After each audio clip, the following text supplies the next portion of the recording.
The value itself is actually an expression of our stakeholder requirements.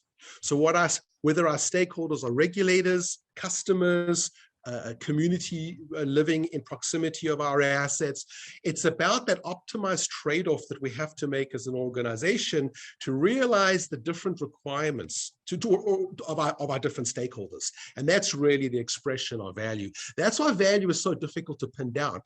For some stakeholders, it's a financial piece. It's all about the bottom line of the organization. If I'm a shareholder, I'm investing in the organization.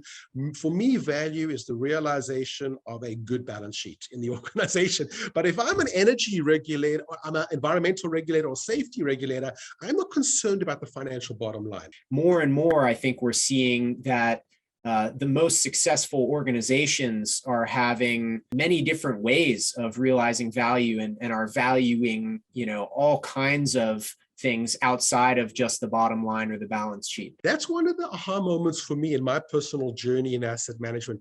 Asset management actually recognizes you're allowed to make trade-offs, and you will make trade-offs so long as you can justify those trade-offs against your organization's objectives. Asset management doesn't say we live in a world where money grows on trees and you're going to have to satisfy everybody in the same way.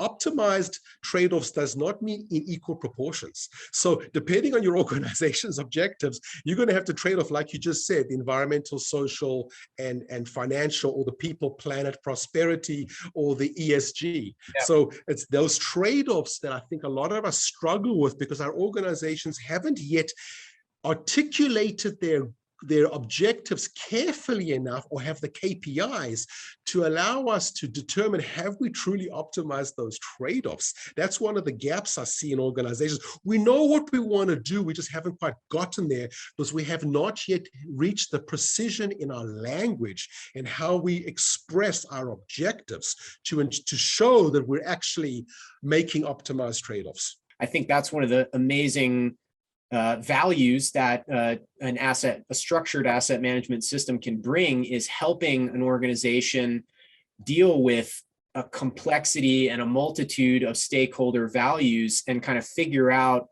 okay, given all of the environmental, social, governance, financial, all these different values and across all these different assets, where should we put our money today? I am really excited about the equity, the potential for asset management and asset leadership to advance equity, because in these structured and systematic criticality ratings, it can get by some of the bias that has, humans are imperfect. And, that doesn't mean an algorithm would be perfect. But if we're aware and following international consensus standards, we can be pretty sure that, whatever system we're using to triage essentially, or figure out where to go with our money today, is not just because it's the squeaky wheel or the loudest people or the people that have the most money that, the stakeholder, we're not prioritizing some stakeholders over other or some values over others. We're just making decisions based on